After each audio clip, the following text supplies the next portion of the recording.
Well వరుసగా 4వ రోజు పుత్తడి ధర మరింత దిగి వచ్చింది. ప్యూర్ గోల్డ్ 10 గ్రాముల ధర 1200 రూపాయలు తగ్గింది. గత 4 రోజుల్లో పుత్తడి ధర 3710 రూపాయలు దిగి వచ్చింది. ఇక ఇవాళ హైదరాబాద్ లో ప్యూర్ గోల్డ్ 10 గ్రాముల ధర 75650 రూపాయలు, 22 క్యారెట్ల గోల్డ్ 69350 రూపాయలు పలుకుతోంది. ఇక సిల్వర్ రేటు విషయానికి వస్తే గోల్డ్ రూట్ లోనే కంటిన్యూ అవుతోంది. ₹1,00,000 దిగువకు వచ్చిన కేజీ సిల్వర్ రేట్ ప్రస్తుతం 99,000 రూపాయలు పలుకుతోంది. అంతర్జాతీయ మార్కెట్లో గోల్డ్ రేట్స్ మరింత పతనమయ్యాయి.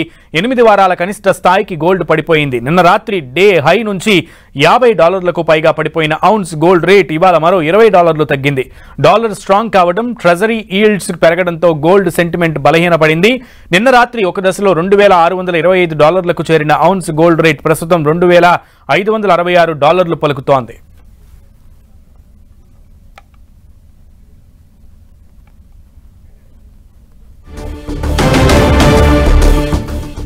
రైట్, దీనిపై 4వ రోజు కూడా వరుసగా గోల్డ్ రేట్ క్షీణిస్తూ వస్తోంది. దీనికి సంబంధించి స్పందించడానికి మనతో పాటు అనలిస్ట్ ఉన్నారు, అందుబాటులోకి వచ్చారు.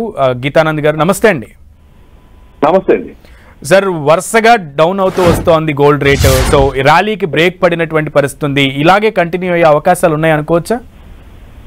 సో ప్రస్తుతానికి డాలర్ చాలా స్ట్రాంగ్ గా ఉన్నాం, డాలర్ ర్యాలీ చేస్తుంది. దాంతోపాటు క్రిప్టో కరెన్సీలు అన్నింటిలో కూడా ర్యాలీ జరుగుతుంది.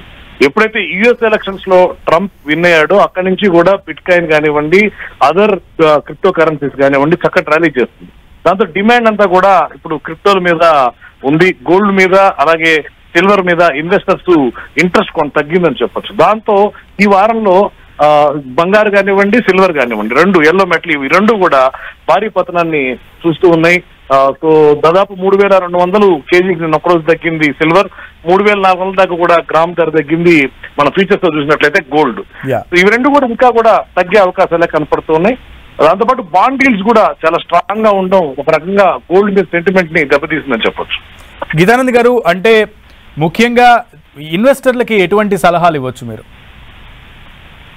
సో ఓవరాల్ గా కనుక చూసినట్లయితే ఇప్పుడు కొత్తగా ఈ క్రిప్టో కరెన్సీలో బిట్ కాయిన్ ర్యాలీ ఇవన్నీ కూడా మళ్ళీ ప్రాఫిట్ బుకింగ్ రావడానికే ఒక 1 వీక్ టైం పడుతుంది. సో 1 వీక్ తర్వాత మళ్ళీ గోల్డ్ ప్రైజెస్ స్టేబుల్ అయి తిరిగి పుంజుకుంటాయి. సో గోల్డ్ కి ఇప్పుడున్నటువంటి కరెక్షన్ అనేది తాత్కాలికం మాత్రమే అని చెప్పొచ్చు. సో ఇన్వెస్ట్ చేయొచ్చు లాంగ్ టర్మ్ దృష్టిలో. షార్ట్ టర్మ్ లో కొంచెం స్పైక్స్ ఉన్నా కూడా లాంగ్ టర్మ్ లో మళ్ళీ పెరగడానికి అవకాశం ఉంది. కాబట్టి this is right time to buy gold. అయితే గీతానంద్ గారు, గోల్డ్ రూట్ లోనే సిల్వర్ కూడా వెళ్తోంది. సిల్వర్ మళ్ళీ దాదాపు ₹1,00,000 దిగువకు వచ్చినటువంటి పరిస్థితి. ఇంకా తగ్గే అవకాశాలు ఉండొచ్చా సిల్వర్ రేట్? ఖచ్చితంగా ఉంటుందండి. ఇంకా అదే వరల్డ్ డేటా ఎట్లుందంటే ఇప్పుడు యుఎస్ సిపిఐ ఇన్ఫ్లేషన్ ఉంది, ఆ డేటా నిన్న వచ్చింది, అది కూడా ఎక్స్పెక్టేషన్స్ కి తగ్గట్టుగా ఉంది. అలాగే ఓవరాల్ గా ఈ bond deal 10-year bond deals కానివ్వండి ఇవి ఉన్నంత వరకు ఈ రెండు మెటల్స్ కి తగ్గుతూ ఉంటాయి. రెండు మెటల్స్ కూడా తగ్గుతూ ఉంటాయి, బంగారు కానివ్వండి సిల్వర్ కానివ్వండి. డిమాండ్ తక్కువ ఉంటుంది. సో తిరిగి పుంజుకునేదాకా కొంత కరెక్షన్ దిద్దుబాటుకు లోనైనటువంటి అవకాశాలు ఎక్కువగా ఉన్నాయి. సో షార్ట్ టర్మ్ ఇన్వెస్టర్స్ దీనికి సంబంధించి ప్రెసెంట్ ఉన్న సిచ్యువేషన్ లో ఎటువంటి ప్రికాషన్ స్టెప్స్ పాటించాలంటారు? సో ఫ్యూచర్స్ లో ట్రేడ్ చేసే వాళ్ళు ఎంసీఎక్స్ లో కనుక చూసినట్లయితే గోల్డ్ కి 74,180, 73,850 స్థాయిల దగ్గర మద్దతు లభించేటువంటి అవకాశం ఉంటుంది. రెసిస్టెన్స్ వచ్చేసరికి 74,720, 75,000 దగ్గర ఉంది. అలాగే సిల్వర్ విషయానికి వస్తే 88,500, 87,750 మధ్యలో సపోర్ట్ మద్దతు దొరుకుతుంది. అలాగే రైజింగ్ లో 90,000, 90,650 దగ్గర మీకు రెసిస్టెన్స్ ఉండేటువంటి అవకాశం ఉంటుంది. ఇవి దృష్టిలో పెట్టుకుని ట్రేడ్ చేయొచ్చు. రైట్, థ్యాంక్ యూ గీతానంద్ గారు.